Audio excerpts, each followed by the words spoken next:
Welcome to the naked truth. This is Chakri. Phone tapping Telangana politics ను షేక్ చేస్తున్న issue. ఈ కేసులో కీలకమని భావిస్తున్న ఎస్ఐబి మాజీ చీఫ్ ప్రభాకర్ రావు కోసం ఇప్పటికే బ్లూ కార్నర్ నోటీస్ కూడా జారీ అయింది.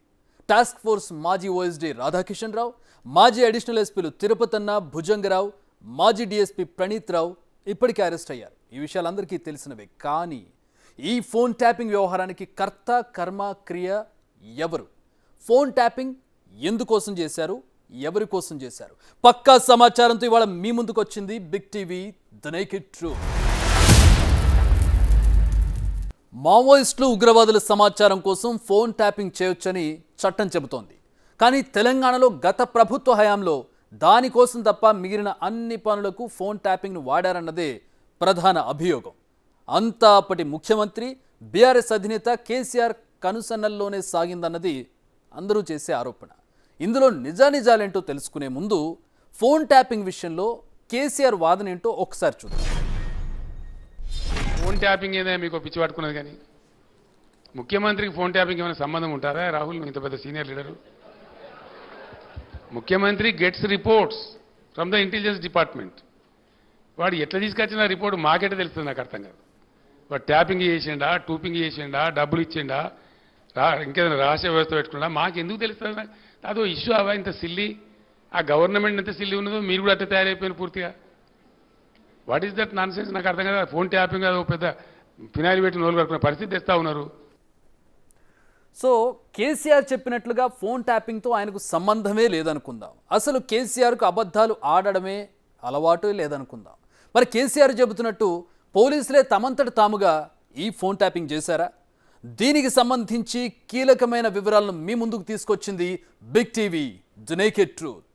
ఫోన్ ట్యాపింగ్ కేసులో అరెస్ట్ అయిన టాస్క్ ఫోర్స్ మాజీ ఓఎస్డీ రాధాకిషన్ రావు విచారణలో మొత్తం స్టోరీని పూసగొచ్చినట్టు చెప్పేశారు. అదేంటో ఒకసారి స్క్రీన్పై చూద్దాం. కన్ఫెషన్ ఆయనది ఇంగ్లీష్లో ఉంది, నేను దాన్ని ట్రాన్స్లేట్ చేసి చెప్పే ప్రయత్నం చేస్తాను మీకు. సో ఫస్ట్ పారా మనం చూసినట్లయితే, one major work we did in 2022 in the month of October 2022లో మేము చేసినటువంటి ఒక ఆపరేషన్ గురించి చెప్పబోతున్నానంటూ ఆయన మొయినాబాద్ ఫామ్ హౌస్ ఎమ్మెల్యేల కొనుగోలు వ్యవహారానికి సంబంధించి మనందరికీ తెలిసింది. అప్పట్లో అదొక సంచలనం. దానికి సంబంధించిన వివరాలను ఆయన ఇక్కడ మెన్షన్ చేస్తూ ఉన్నారు.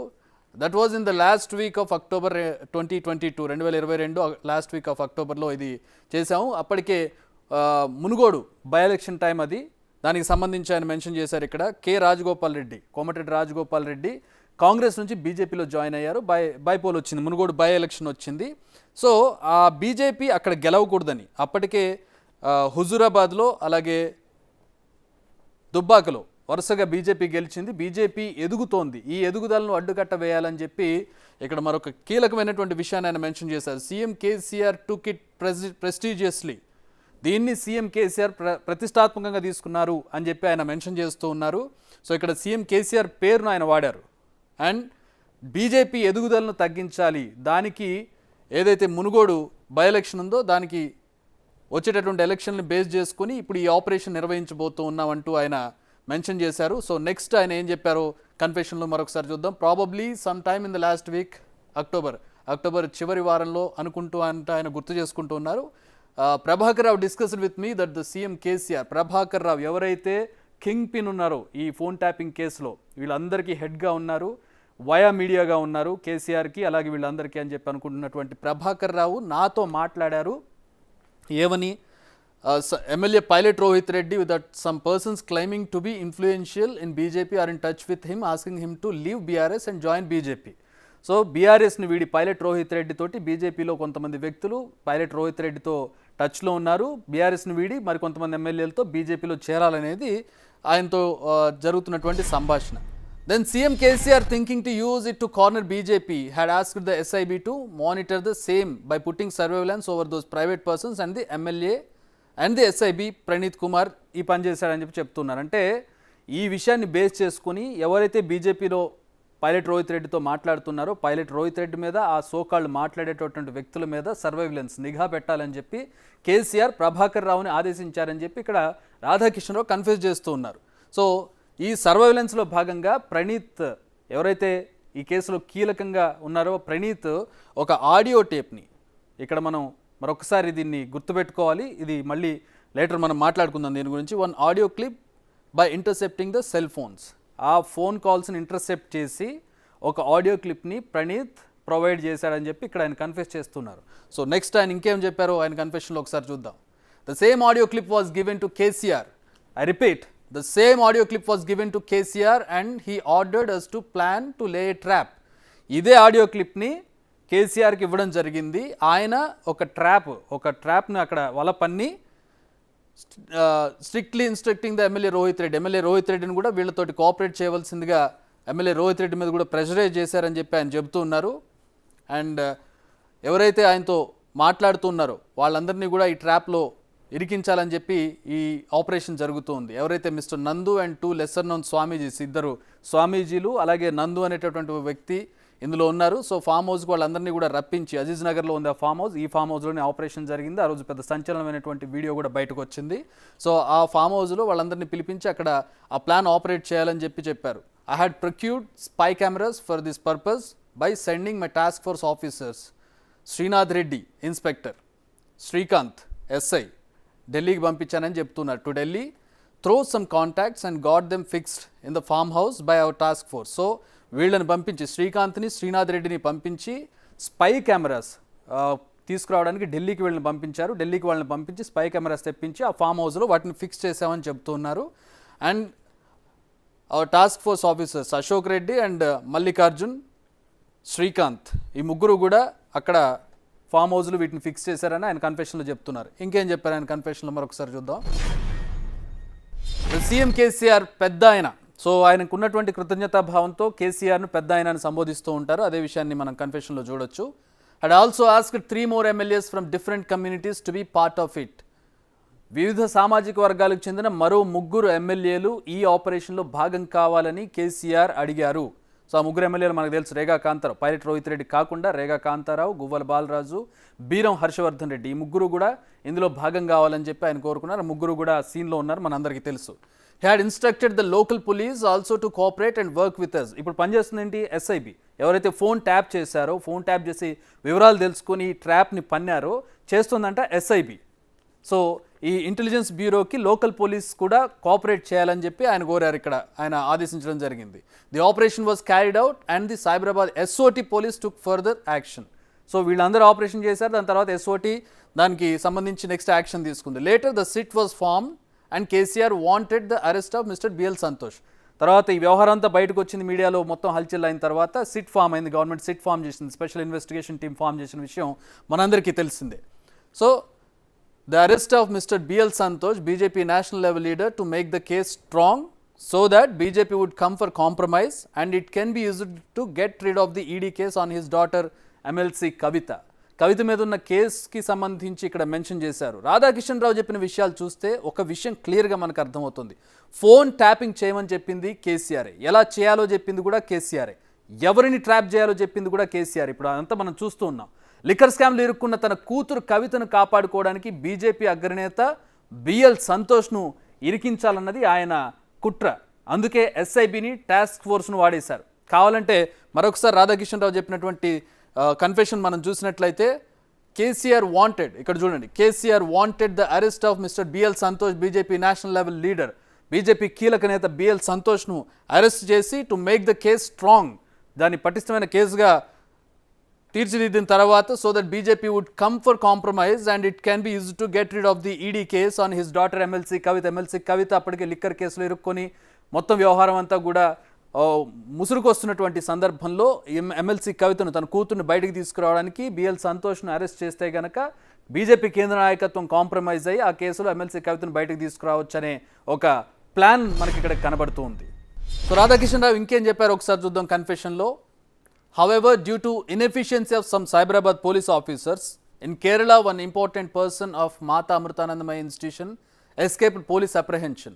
పోలీసుల నుంచి ఒక ముఖ్యమైనటువంటి వ్యక్తి తప్పించుకున్నారు. కొంతమంది పోలీసుల వైఫల్యం వల్ల, సైబరాబాద్ పోలీసుల వైఫల్యం వల్ల కేరళలో ఒక వ్యక్తి, మాతా అమృతానందమయ్య ఇన్స్టిట్యూషన్కి చెందినటువంటి ఒక కీలక వ్యక్తి తప్పించుకున్నారని చెప్పి ఆయన చెప్తూ ఉన్నారు. And later SP Miss Rema Rajeshwari and Gattu Mallu, an SIB inspector, and some others were sent to Kerala in chartered flight, ఇక్కడ మీరు ఇది గుర్తుపెట్టుకోవాల్సినటువంటి విషయం, చార్టెడ్ ఫ్లైట్లో వీళ్ళ ముగ్గురిని పంపించడం జరిగింది. నేను పైన చెప్పినటువంటి ఈ ముగ్గురు ఆఫీసర్స్ని చార్టెడ్ ఫ్లైట్లో పంపించడం జరిగింది దానికోసం అని చెప్పి. But the work could not be completed. So ఆ పని పూర్తి కాలేదు చార్టెడ్ ఫ్లైట్లో పంపించినా కూడా. The case went to high court. So ఆ తర్వాత కేసు హైకోర్టుకు చేరుకుంది. And not to arrest orders were issued and then the SIT case was transferred to CBI. So సిట్కి ఇప్పటివరకు సిట్ ఇన్వెస్టిగేట్ చేస్తుంది కేసు. హైకోర్టుకి వెళ్ళేంత వరకు సిట్ ఇన్వెస్టిగేట్ చేస్తుంది. అలాగే ఈ కేసుకు సంబంధించినటువంటి ఎవరైతే నిందితులు ఉన్నారో వారు ఎవరిని కూడా అరెస్ట్ చేయొద్దని చెప్పి హైకోర్టు ఆదేశాలు ఇచ్చింది. అండ్ కేసు ఏమో సిబిఐకి ట్రాన్స్ఫర్ అయింది. పెద్ద ఆయన CM KCR was very angry for not completing the work as per his expectation. Further details of this case I will not disclose as I owe a lot to Peddaina who had reappointed me 2 times and posted in city task force after my retirement in 2020. So ఇక్కడ చాలా కీలకమైన విషయాలు మనకి చివరిలో కనపడుతూ ఉన్నాయి. So ఈ phone tapping కేసుకు సంబంధించి సీఎం కేసీఆర్ ఉన్నారా లేదా అనేది ఈ లాస్ట్ లైన్స్తో మీరే డిసైడ్ చేసుకోవచ్చు. So SIT case was transfer to CBI. సిబిఐకి ట్రాన్స్ఫర్ అయిన తర్వాత కేసీఆర్ చాలా ఆగ్రహంగా ఉన్నారు. పెద్ద ఆయన was very angry for not completing the work. పెద్ద ఆయన ప్లాన్ ఏంటి, బిఎల్ సంతోష్ని అరెస్ట్ చేయాలి, దాన్ని పట్టుకొని బీజేపీని కిందకి తీసుకొచ్చి తన కూతురు ఎమ్మెల్సీ కవితను లిక్కర్ కేసు నుంచి బయటకు తీసుకురావాలనేది ప్లాన్. ఇక్కడ బిఎల్ సంతోష్ దొరకలేదు, మిగతా ఎవరు కూడా కేసులు పెట్టే పరిస్థితి లేదు. కేసు సిబిఐకి ట్రాన్స్ఫర్ అయిపోయింది, అంటే కేంద్ర దర్యాప్తు సంస్థకు వెళ్ళిపోయినటువంటి పరిస్థితి. సో ఇక్కడ ఎవరి చేతిలో కూడా లేనటువంటి పరిస్థితి హైకోర్టుకి వెళ్ళిపోయిన తర్వాత. ఈ విషయంలో ఆ ప్లాన్ పారనందుకు గాను కేసీఆర్ తమ మీద చాలా ఆగ్రహంగా ఉన్నారు. అలాగే మరొక విషయం కూడా చెప్తున్నారు, ఈ కేసుకు సంబంధించిన further details I will not disclose. నేను ఈ కేసుకు సంబంధించిన మిగతా వివరాలను నేను చెప్పలేను. ఎందుకు? పెద్ద ఆయనకు నేను చాలా రుణపడి ఉన్నాను అని చెప్తున్నారు. I owe a lot to పెద్ద ఆయన హూ హ్యాడ్ రీఅపాయింటెడ్. తాను రిటైర్ అయిన తర్వాత 2020లో తను ఓఎస్డీగా 2 సార్లు నన్ను ఆయన నియమించినందుకు గాను, ఆయన నన్ను రిక్రూట్ చేసుకున్నందుకు గాను నేను ఆయనకు రుణపడి ఉన్నాను. కాబట్టి ఈ కేసుకు సంబంధించిన మిగతా ఏ డీటెయిల్స్ నేను చెప్పను ఆయన లాస్ట్ లైన్లో చెప్తూ ఉన్నారు. ఇక్కడ ఇంకో డౌట్, కేసు దర్యాప్తులో భాగంగా పోలీసులు వేరే స్టేట్కు వెళ్లాల్సి వస్తే చార్టెడ్ ఫ్లైట్ ఇస్తారా? ఇందాక మనం ఇక్కడ చూసాం, గుర్తుపెట్టుకోమని కూడా మీకు చెప్పాను నేను. ఆ చార్టెడ్ ఫ్లైట్ సమకూర్చింది ఎవరు? ఇందులో సీనియర్ ఐపీఎస్ ఆఫీసర్లు ఎందుకు వెళ్లారు? అప్పటి సీఎం కేసీఆర్ ఆదేశాలతోనే ఈ చార్టెడ్ ఫ్లైట్ను అరేంజ్ చేసింది ఆయనకు సన్నిహితంగా ఉండే ఓ కంపెనీ. అంతా సెటప్ చేసినా కేరళకి వెళ్ళి ఖాళీ చేతులతో తిరిగి వచ్చినందుకు కేసీఆర్ వాళ్ళ మీద సీరియస్ కూడా అయ్యారు. అదే విషయాన్ని రాధాకిషన్ రావు పోలీసుల విచారణలో బయటపెట్టారు. మరి ఇంత పక్కాగా వాంగ్మూలం ఉంటే రాధాకిషన్ రావు ఎవరు, నీకు తల ఉందా లేదా అంటూ, తనకేమీ తెలియదంటూ కేసీఆర్ ఎలా బుకాయిస్తారు? ఎవరు తప్పు చేసినా ఎప్పుడో ఒకప్పుడు బయటపడాల్సిందే. ఈ విషయం పోలీసులకు బాగా తెలుసు. బహుశా అవి బయటపడతాయని ముందే తెలుసుకున్నారేమో. రాధాకిషన్ రావు గురించి ప్రశ్నిస్తే కేసీఆర్ ఇచ్చిన సమాధానం ఏంటో మీరు చూడండి. నాకు తెలియదు, నీకు అంత తెలుసా? నీకు ఆయన రాష్ట్రంలో 100 మంది డీసీపీలు ఉంటారు, వాడు కూడా ఒక్కరి పేరు పట్టుకుని ఉన్నాను అడిగింది, నాకు అర్థం కాదు. సో అది నిజంగానే కేసీఆర్కు రాధాకిషన్ రావు ఎవరో తెలియదా? తెలియకుండానే రిటైర్ అయిన వ్యక్తికి 2 సార్లు ఎక్స్టెన్షన్ ఇచ్చారా ఓఎస్డీగా? వరుసగా అరెస్టులు జరుగుతుండడం, ప్రభాకర్ రావు తిరిగి వచ్చిన తర్వాత తన పేరే చెబుతారన్న భయంతోనే కేసీఆర్ ఇలా అబద్ధం ఆడినట్టు దీన్ని చూసిన ఎవరికైనా అర్థమైపోతుంది.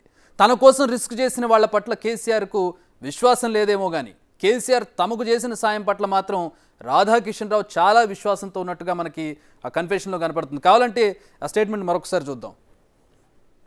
ఆయన ఇచ్చిన స్టేట్మెంట్లో మనం ఇందాక చూసాము, ఆయన స్టేట్మెంట్ మొత్తం కూడా పెద్ద ఆయన అనే పదం వాడుతూ ఉన్నారు. కేసీఆర్ అనే పదాన్ని చాలా తక్కువగా వాడుతూ పెద్ద ఆయన అనే అక్కడ ఆయన మాట్లాడే తీరులో కన్ఫెషన్లో కూడా ఆయన రెస్పెక్ట్ను చూపిస్తూ ఉన్నారు. లాస్ట్లో మనం చూడొచ్చు, I owe a lot to Peddaina who had reappointed me 2 times and posted in city task force after my retirement in 2020. Retire అయిన తర్వాత కూడా ఆయన నన్ను 2 సార్లు ఎక్స్టెండ్ చేస్తూ రిక్రూట్ చేసుకున్నారు. దానికి నేను రుణపడి ఉంటాను కాబట్టి ఈ కేసుకు సంబంధించిన వివరాలు ఏవి ఫర్దర్గా నేను చెప్పను. ఆయన లాస్ట్లో ఆయన రుణాన్ని ఆయన ఎలా రుణపడి ఉన్నానో కూడా తెలియజేస్తూ చెప్పారు. ఆయనేమో అంత రుణపడి ఉన్నానంటూ కృతజ్ఞతాభావాన్ని చూపిస్తూ ఉంటే ప్రెస్ మీట్లో కేసీఆర్ ఏమో ఆయన తీసి పడేశారు. సో ఈ ఫోన్ ట్యాపింగ్ వ్యవహారం అంతా కూడా ఫామ్ హౌస్లో ఎమ్మెల్యేల కొనుగోలు వ్యవహారంతో మనకి లింక్ అయి ఉంది. సో ఆ రోజు ఫామ్ హౌస్లో ఏం జరిగింది, ఎమ్మెల్యేల కొనుగోలు వ్యవహారంలో ఏం జరిగిందో ఒకసారి సీన్ బై సీన్ మనం చూసే ప్రయత్నం చేద్దాం. సో అక్టోబర్ 26, 2022 ఏదైతే కన్ఫెషన్లో మనకి ఉందో మనం ప్రస్తుతం చూస్తున్న 26వ తేదీ 2022 ఈ స్పై కెమెరాలు ఎస్ఐబి సమకూర్చినటువంటి స్పై కెమెరాలో రికార్డ్ అయినటువంటి విజువల్స్లో మనం చూడొచ్చు. కొనుగోలు చేయడానికి వచ్చినటువంటి బీజేపీ నుంచి వచ్చినటువంటి వాళ్ళు, అలాగే బీఆర్ఎస్ ఎమ్మెల్యేలు రామచంద్ర భారతి ఫరీదాబాద్ నుంచి, ఈయన స్వామి సింహయాజీ తిరుపతి నుంచి, నందు మీడియేటర్గా ఉన్నారు. మిగతా ముగ్గురు ఎమ్మెల్యేలు బీఆర్ఎస్ నుంచి పైలట్ రోహిత్ రెడ్డి కావచ్చు, గువ్వల బాలరాజు కావచ్చు, బీరం హర్షవర్ధన్ రెడ్డి, అలాగే రేగా కాంతారావు, ఈ నలుగురు ఎమ్మెల్యేలు అక్కడ ఉన్నారు. సో ఆ రోజు ఇదంతా ఈ వ్యవహారం అంతా కూడా జరిగింది. ఆ రోజు ఎఫ్ఐఆర్ ఒకసారి మనం చూసినట్లయితే ఉదయం 11:30కి పైలట్ రోహిత్ రెడ్డి కంప్లైంట్ ఇచ్చినట్టుగా, 11:30కి ఎఫ్ఐఆర్ కంప్లైంట్ ఫైల్ చేసినట్లుగా పోలీసులు చూపిస్తున్నారు. కానీ ఇది జరిగింది సాయంత్రం, మనం టైం కూడా చూడొచ్చు, సాయంత్రం పూట జరిగింది ఇది. సో ఈ సాయంత్రం జరిగిన దానికి పొద్దున ఎఫ్ఐఆర్ ఎట్లా ఫైల్ చేశారనే దాని మీద అనేక అనుమానాలు ఉన్నాయి. సో దీన్ని ఫ్యాబ్రికేట్ చేసి ఉదయం జరిగినట్టుగా, సరే ఉదయమే ఎఫ్ఐఆర్ ఫైల్ చేశారు అనుకుందాం. రూల్ ప్రకారం ఏం చేయాలి, ఎఫ్ఐఆర్ ఫైల్ చేసిన తర్వాత వెంటనే సోదాలు చేయాలి. ఒకవేళ ఇక్కడ ఎమ్మెల్యేల కొనుగోలు వ్యవహారం లంచాలు ఇవ్వడం జరుగుతుంది అనుకుంటే అది ఏసీబీ యాంటీ కరప్షన్ బ్యూరోకి కంప్లైంట్ ఇవ్వాలి పోలీసులు. అది చేయలేదు, ఉదయాన్నే రైడ్స్ చేయలేదు, సాయంత్రం వరకు వెయిట్ చేసి సాయంత్రం చేశారు. సో ఇది అక్టోబర్ 26న జరిగినటువంటి తతంగం. అరెస్టులు జరుగుతున్నటువంటి దృశ్యాలను కూడా మనం చూస్తున్న ఆ రోజు ఫామ్ హౌస్ దగ్గర కొన్ని ఛానల్స్తో ఆ రోజు అక్కడికి వెళ్ళి జరిగినటువంటి సంచలనం ఆ రోజు మనం చూసాం. సో నెక్స్ట్ 27వ తేదీన ఏం జరిగిందో ఒకసారి చూద్దాం. అంటే అరెస్ట్ జరిగినటువంటి నెక్స్ట్ డే నిందితులు రిమాండ్ రిజెక్ట్ చేశారు న్యాయమూర్తి. అరెస్ట్ చేసి తీసుకువెళ్ళి శంషాబాద్ రూరల్ పోలీస్ స్టేషన్లో 24 గంటల పాటు ఉంచారు. అరెస్ట్ చేసిన తర్వాత వెంటనే కోర్టులో ప్రొజెక్ట్ చేసే అవకాశం ఉన్నప్పటికీ కూడా 24 గంటల పాటు వీళ్ళందరినీ కూడా పోలీస్ స్టేషన్లో ఉంచారు. పోలీస్ స్టేషన్లో ఉంచి సాయంత్రం వనస్థలిపురంలో మెజిస్ట్రేట్ ముందుకు ఆయన ఇంట్లో వీళ్ళని ప్రవేశపెట్టడం జరిగింది. ఆయన ఏం చెప్పారంటే, ఇక్కడ అవినీతి నిరోధక చట్టానికి సంబంధించి కేసులు పెట్టారు, కానీ అక్కడ డబ్బు ఏమి దొరకలేదు. ఇక్కడ కొసమెరుపు ఏంటంటే, ఆ రోజు చేసిన రైడ్లో 100 కోట్ల వ్యవహారం జరిగిందని చెప్పి కంప్లైంట్ ఇచ్చాడు పైలట్ రోహిత్ రెడ్డి, కానీ ₹1 కూడా అక్కడ దొరకనటువంటి పరిస్థితి. సో ఇక్కడ డబ్బు ఏమి దొరకని సందర్భంలో అవినీతి నిరోధక చట్టం కింద కేసులు ఎలా పెడతారు? పైగా పెట్టిన సెక్షన్స్ అన్నీ కూడా 7 ఏళ్ల లోపు జైలు శిక్ష పడే కేసులే కాబట్టి 41 CRPC ప్రకారం వీళ్ళందరికీ నోటీసులు ఇవ్వలేదు. సో రిమాండ్ను రిజెక్ట్ చేస్తున్నానంటూ న్యాయమూర్తి ఆ రోజు ఉత్తర్వులు జారీ చేశారు. సో ఆ రోజు రిమాండ్ రిజెక్ట్ చేయడం జరిగింది అక్టోబర్ 27న. సో నెక్స్ట్ మనం చూసినట్లయితే అక్టోబర్ 28 ఆ very next day 2 TV channels, ప్రధానమైనటువంటి టీవీ ఛానల్స్లో, ఇక్కడ దీన్ని మీరు చాలా కీలకంగా గమనించాలి, 2 టీవీ ఛానల్స్లో ఫోన్ కాల్ రికార్డింగ్స్ ప్లే అయ్యాయి. ఆ తర్వాత మిగతా ఛానల్స్కి వెళ్ళాయి, అది వేరే విషయం. సో ఆ 2 టీవీ ఛానల్స్లో ప్లే అయినటువంటి ఫోన్ కాల్ రికార్డింగ్స్ మనం చూస్తున్నాం. మనకి ఆడియోస్ కూడా అవైలబుల్ ఉంటాయి. ఇక్కడ ప్లే అయినటువంటి 2 ఆడియో కాల్స్లో ఒకదాని మీద చాలా కీలకమైనటువంటి అనుమానాలు మనకు కనబడుతూ ఉంటాయి. ఒకటేంటంటే, రోహిత్ రెడ్డి స్వామీజీతో మాట్లాడినటువంటి రామచంద్ర భారత్ తోటి, అలాగే నందకుమార్ తోటి పైలట్ రోహిత్ రెడ్డి మాట్లాడినటువంటి ఒక ఆడియో కాల్. ఈ ఆడియో కాల్ వరకు ఓకే, ఎందుకంటే పైలట్ రోహిత్ రెడ్డి కూడా మాట్లాడాడు కాబట్టి పైలట్ రోహిత్ రెడ్డి ఈ ఆడియో కాల్ ఇచ్చాడని అనుకుందాం. 2 ఆడియో కాల్ వచ్చేసరికి మనకి రామచంద్ర భారతి, నందకుమార్, స్వామి సింహయాజీ, వీళ్ళు ముగ్గురు, అంటే వీళ్ళు ఎవరితోటి బీఆర్ఎస్ ఎమ్మెల్యేలతో సంబంధం లేకుండా వాళ్ళ ముగ్గురు మాట్లాడుకున్నటువంటి ఫోన్ ఆడియో కాల్ ఇక్కడ రెండోదిగా ప్లే అయింది. సరే, ఇది పైలట్ రోహిత్ రెడ్డి ఇచ్చాడు అనుకుందాం. మరి వాళ్ళ ముగ్గురు మధ్యలో జరిగినటువంటి ఆడియో కాల్ ఎవరు తీసుకొచ్చారు? అయితే వాళ్ళ ముగ్గురులో ఎవరో ఒకళ్ళు ఇవ్వాలి. వాళ్ళు ఇస్తారా? ఇవ్వరు. సో వాళ్ళు ఇవ్వకుండా పోలీసులకు ఆ 2వ ఆడియో కాల్ ఎలా వచ్చింది? ఇక్కడే మనం ఇంకొకసారి కన్ఫెషన్ రిపోర్ట్లోకి వెళ్ళాలి. ఒకసారి కన్ఫెషన్ మనం చూద్దాం.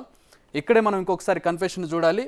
సో రాధాకిషన్ రావు ఇచ్చినటువంటి కన్ఫెషన్లో ఈ పారాలో మనం లాస్ట్లో చూసినట్లయితే, the surveillance and provided 1 audio clip by ఇంటర్సెప్టింగ్ the cell phones.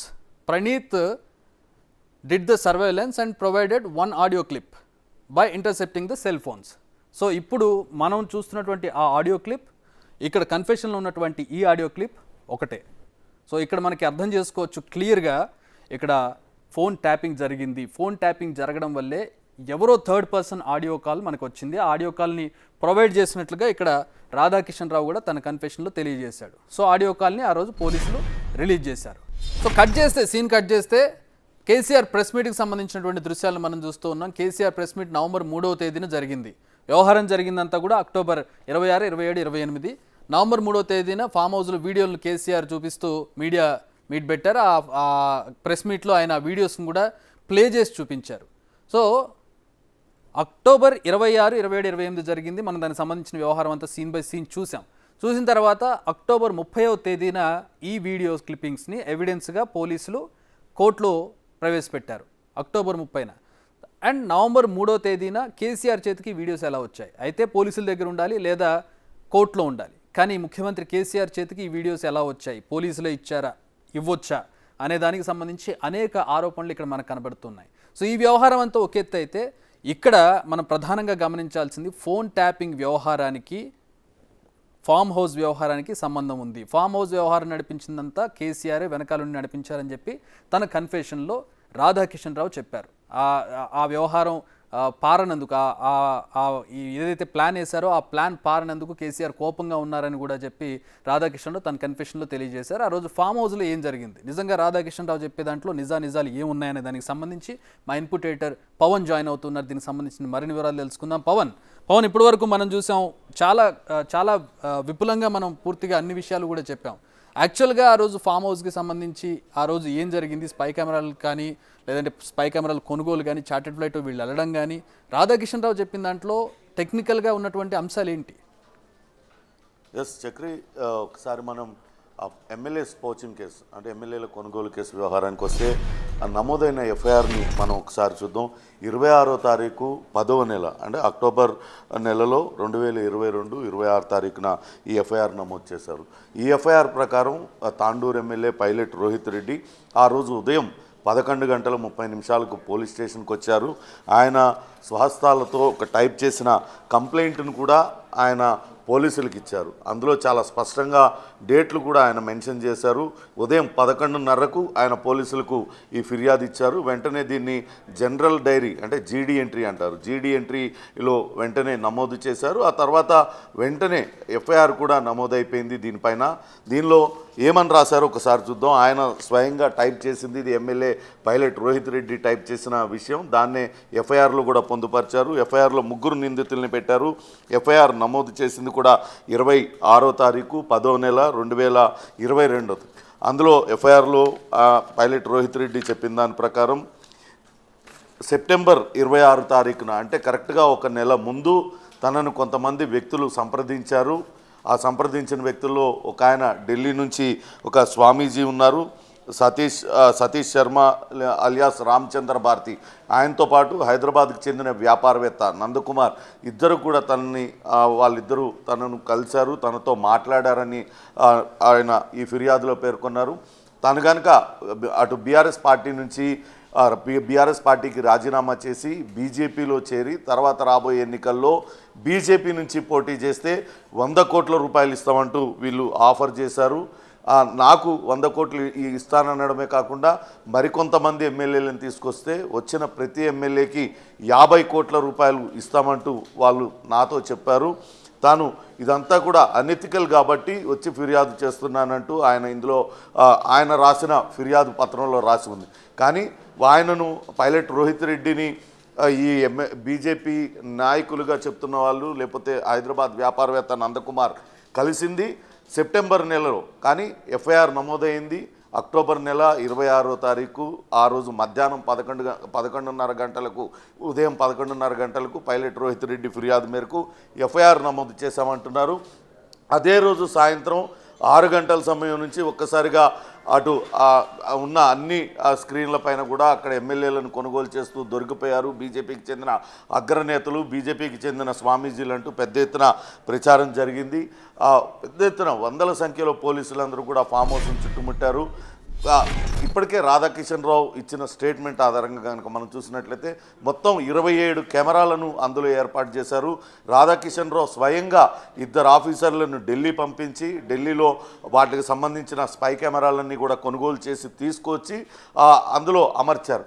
అంటే 26వ తారీఖున ఉదయం ఆయన 11:30 కంప్లైంట్ ఇస్తే సాయంత్రం 5 గంటలకల్లా ఢిల్లీ వెళ్ళి ఇవన్నీ కూడా కొనుగోలు చేసి తీసుకొచ్చి ఇక్కడ ఫిట్ చేసి వాళ్ళందరినీ రెడ్ హ్యాండెడ్గా పట్టుకోవడం అనేది సాధ్యమేనా అనే అనుమానం కలుగుతుంది. అంటే ముందుగానే pilot Rohit Reddy phone tapping జరిగింది. ఆయన ఫోన్ ట్యాపింగ్ ద్వారానే ఈ విషయం అంతా కూడా బయటపడింది. కొంతమందితో ఆయన పార్టీ మారాలనుకుంటున్నాడనే విషయాన్ని బయటపడిన తర్వాతే పైలట్ రోహిత్ రెడ్డిని ఆయన ప్రగతి భవన్కి పిలుచుకొని ఆయన్ని బెదిరించి ఖచ్చితంగా ఇకపై నేను చెప్పినట్లుగా చేయాలి, ఖచ్చితంగా ఈ కేసులో బీజేపీ అగ్రనాయకులు కనుక మనం పట్టుకున్నట్లయితే అటు బీజేపీ మెడలు వంచవచ్చు. ఇప్పటికే 2 ఎలక్షన్లు, అప్పటికే 2 ఉప ఎన్నికల్లో గట్టి దెబ్బ బీఆర్ఎస్కి తగిలింది. అటు దుబ్బాక ఉప ఎన్నికల్లో రఘునందన్ రావు విజయం సాధించారు, హుజూరాబాద్ ఉప ఎన్నికలో ఈటెల రాజేందర్ విజయం సాధించారు, మునుగోడుకు కూడా ఉప ఎన్నిక వచ్చింది. అప్పట్లో ఇప్పుడు ప్రస్తుత కాంగ్రెస్ ఎమ్మెల్యే, మునుగోడు ఎమ్మెల్యే కోమటిరెడ్డి రాజగోపాల్ రెడ్డి ఆయన బీజేపీలో చేరి బీజేపీ నుంచి పోటీ చేస్తున్నారు. ఈ సమయంలో కనుక మనం ఇటువంటి ఒక వ్యవహారాన్ని తెర మీదకి తెచ్చినట్లయితే అటు బీజేపీని ఇరుకుని పెట్టవచ్చు. అదే సమయంలో లిక్కర్ స్కామ్లో ఇరుక్కున్న తన కుమార్తెను కూడా కొంత రక్షించుకునే ప్రయత్నం చేయవచ్చు. అందుకే ఈ రకమైన ప్లాన్ వేసినట్లుగా రాధాకిషన్ రావు చెప్పారు. ఇప్పుడు మన ఎఫ్ఐఆర్లో కనుక చూస్తే అది రాధాకిషన్ రావు చెప్పి ఈ ఎఫ్ఐఆర్ అంతా కూడా అబద్ధాల పుట్టగా మనకు తేలిపోతుంది. ఎందుకంటే ఉదయం 11:30 గంటలకు ఆయన ఫిర్యాదు చేశారు. కొద్ది గంటల వ్యవధిలోనే 27 కెమెరాలు ఒక ఫామ్ హౌస్లో ఫిట్ చేయడం, అన్నిటికీ ఇచ్చేయడం, అన్నీ కూడా ఇదంతా కూడా అనేక అనుమానాలకు తావిస్తుంది. అంతేకాకుండా ఆ రోజు వచ్చిన పోలీసులు 100 కోట్లు దొరికినాయి అన్నట్లుగా పెద్ద ఎత్తున వాళ్ళందరూ కూడా చెప్పారు. అంటే ఇక్కడికి వచ్చిన వాళ్ళు డబ్బులు తెస్తారు, ఆ డబ్బులు పట్టుకుందాం అనే ఆలోచనతోనే అక్కడికి పోలీసులు వచ్చినట్లుగా తెలుస్తుంది.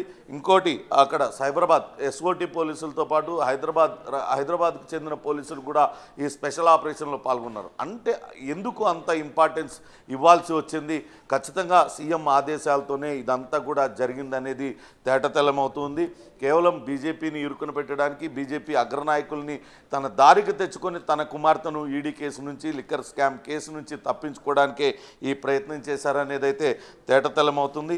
మరో ముఖ్యమైన విషయం, ఈ కేసు దర్యాప్తు చేయడానికి ప్రత్యేకంగా అప్పటికప్పుడు ఒక సిట్టును ఏర్పాటు చేశారు. అప్పట్లో హైదరాబాద్ కమిషనర్గా ఉన్న సివి ఆనంద్తో పాటు నల్గొండ కమిషనర్గా పనిచేస్తున్న రెమా రాజేశ్వరి, అట్లనే కమలేశ్వర్ సెంగేవార్ ఐపీఎస్ అధికారి, ఆయనతో పాటు ఇప్పుడు శంషాబాద్ డీసీపీగా ఉన్న గతంలో చేసిన జగదీశ్వర్ రెడ్డి, ఎన్ వెంకటేశ్వర్లు, ఈయన ఎస్పీగా పనిచేసేవాళ్ళు, అట్లనే గంగాధర్ అప్పట్లో రాజేందర్ నగర్ ఏసీపీగా చేసిన గంగాధర్తో పాటు మొయినాబాద్ ఇన్స్పెక్టర్గా ఉన్న లక్ష్మీరెడ్డి, వీళ్ళతో ఒక సిట్టును ఏర్పాటు చేశారు.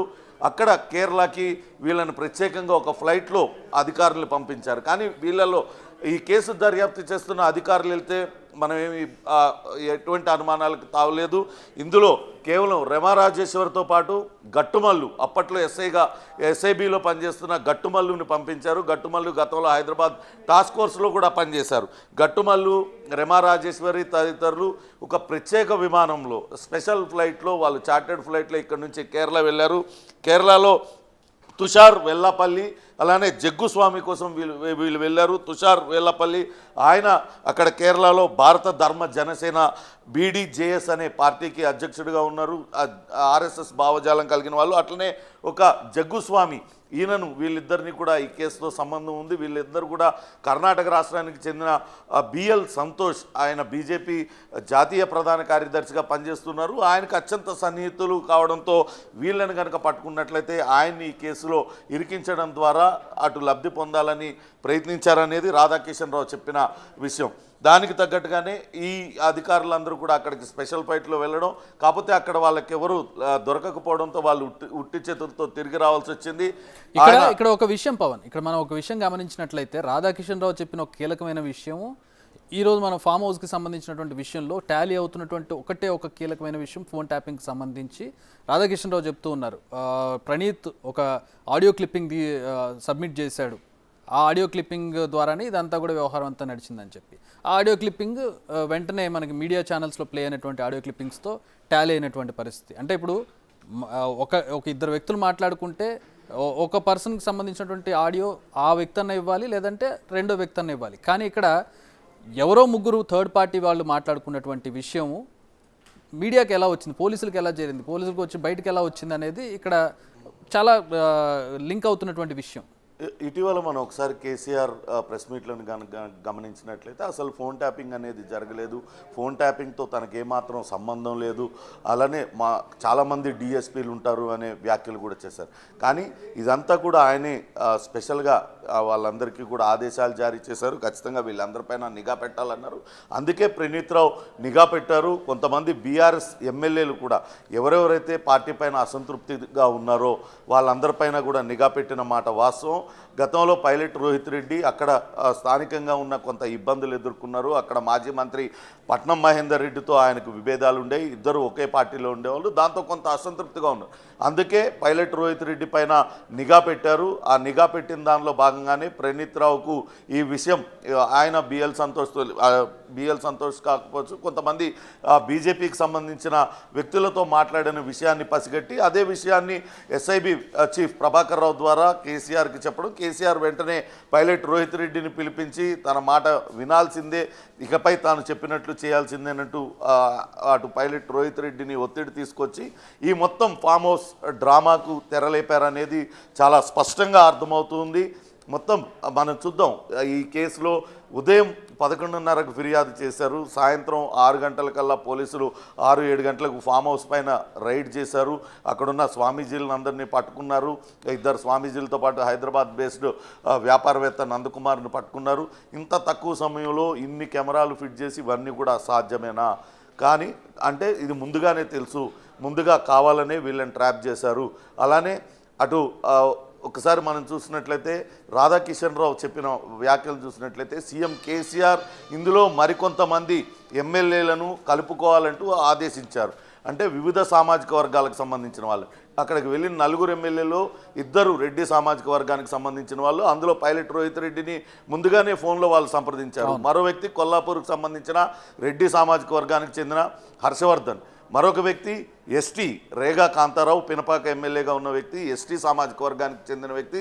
అట్లానే అచ్చంపేటకు సంబంధించి గువ్వల బాలరాజు ఎస్సీ సామాజిక వర్గానికి సంబంధించిన వ్యక్తి. ఇదంతా కూడా నిజం అనిపించేలాగా కావాలనే ఒక ట్రాప్ని ఏర్పాటు చేసి ఆ ట్రాప్లోకి వాళ్ళని తీసుకొచ్చారు. రాధాకిషన్ రావు చెప్పిన కన్ఫెషను, అక్కడ జరిగినటువంటి వ్యవహారం క్లియర్గా టాలీ అవుతున్నాయి. 2 విషయాలు కూడా.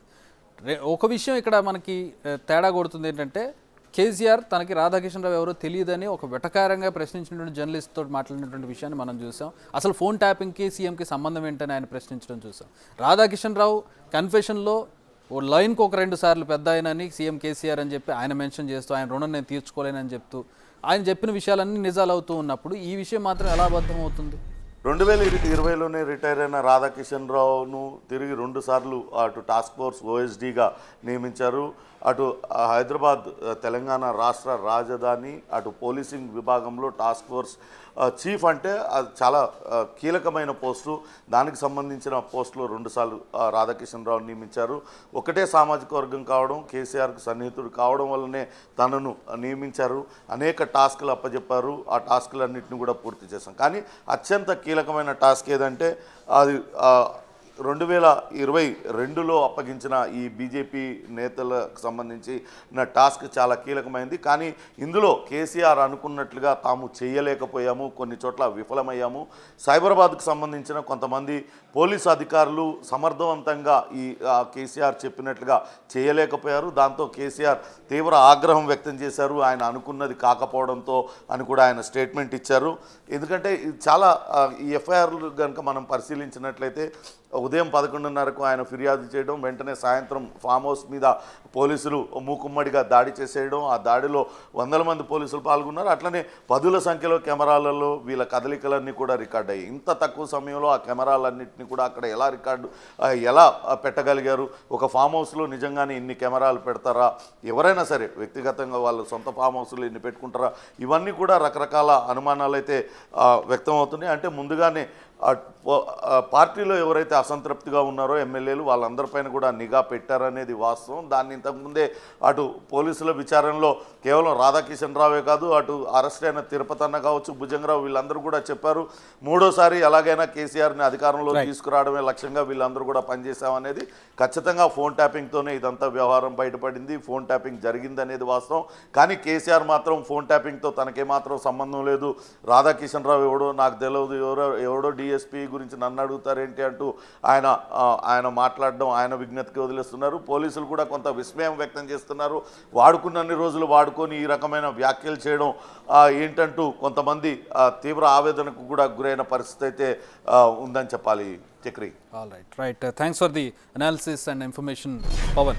సో ఇప్పుడు మొత్తం వ్యవహారంలో మనం చూసినట్లయితే ఈ ఫోన్ ట్యాపింగ్ వ్యవహారం వల్లే ఎమ్మెల్యేల కొనుగోలు వ్యవహారం అనేది, లేదంటే ఎమ్మెల్యేల కొనుగోలుకు సంబంధించిన ఈ ప్లాన్ ఏదైతే ఉందో వాళ్ళని ట్రాప్ చేసి కేసులు చేసి బీజేపీని కిందకి తీసుకురావాలి, బీజేపీని కాంప్రమైజ్ అవ్వడానికి తీసుకురావాలనే వ్యవహారం ఏదైతే ఉందో ఇదంతా ఫోన్ ట్యాపింగ్ వల్లే సాధ్యమైంది అనేది ఇటు రాధాకిషన్ రావు కన్ఫెషన్లో మనకు కనబడుతుంది. ఆ కన్ఫెషన్ త్రూ మనం డాట్స్ కనెక్ట్ చేస్తే ఫామ్ హౌస్లో ఎమ్మెల్యేల కొనుగోలు వ్యవహారానికి సంబంధించి సీన్ టు సీన్ వ్యవహారం మనం అనలైజ్ చేస్తే కనుక కన్ఫెషన్ అండ్ ఈ ఫామ్ హౌస్లో జరిగినటువంటి ఎపిసోడ్స్ అన్నీ కూడా రెండు టాలీ అవుతున్నటువంటి పరిస్థితి. ఒక పక్కన రాధాకిషన్ రావు ఎవరో కేసీఆర్ నాకు తెలియదు అంటారు, కేసీఆరే నాకు దేవుడు, ఆయనకు రుణపడి ఉన్నాను పెద్ద ఆయన అంటూ రాధాకిషన్ రావు చెబుతున్నటువంటి పరిస్థితి. మొత్తం 3 వ్యవహారాలు కూడా ఇంటర్లింక్డ్గా ఉందనేది చాలా స్పష్టంగా మనకు కనబడుతోంది. సో ఈరోజు ది నేకెడ్ ట్రూత్లో మనం క్లియర్గా చూస్తూ ఉన్నాం. ఈ ఫోన్ ట్యాపింగ్ వ్యవహారం వెనకాల ఉన్న కర్త కర్మ క్రియ కేసీఆర్ అనేది క్లియర్గా అర్థమవుతున్నటువంటి పరిస్థితి. దీనికి ప్రధానంగా ఒకటి బీజేపీని కాంప్రమైజింగ్ స్టేజ్కి తీసుకురావడానికి బిఎల్ సంతోష్ని అరెస్ట్ చేయించి బీజేపీని చేతిలో పెట్టుకోవడానికి ఆయన ప్రయత్నాలు జరిగాయనేది మనకు అర్థమవుతుంది. అలాగే మునుగోడు బై ఎలక్షన్లో గెలుపొందాలి, బీజేపీని దెబ్బగొట్టాలి, ఎదుగుతున్నటువంటి ప్రతి ఎలక్షన్లోనూ స్టెప్ బై స్టెప్ ఎదుగుతున్నటువంటి బీజేపీని కిందికి తీసుకురావాలి, ఆ విజయాలకు అడ్డుకట్ట వేయాలనే ఒక ప్లాన్ కనపడుతుంది. అదే సందర్భంలో తన కుమార్తె ఎమ్మెల్సీ కవితను లిక్కర్ కేసు నుంచి బయటకు తీసుకురావాలనేటటువంటి ఒక ప్లాన్ అనేది ఈ విషయంలో మనకు కనబడుతుంది. దీనికి అంతటికీ ఫోన్ ట్యాపింగ్ని ఉపయోగించారనేది ఇక్కడ క్లియర్గా ఎస్టాబ్లిష్ అవుతుంది. సో దీన్ని ఎవరు ఉపయోగించారు, ఎలా ఉపయోగించారనేది ఈరోజు ది నేకెడ్ ట్రూత్లో మీకు క్లియర్గా అర్థమవుతుంది అనుకుంటూ ఉన్నాను. మరిన్ని అప్డేట్స్తో మరిన్ని నగ్న సత్యాలతో నెక్స్ట్ ది నేకెడ్ ట్రూత్లో మళ్ళీ కలుద్దాం. Stay tuned.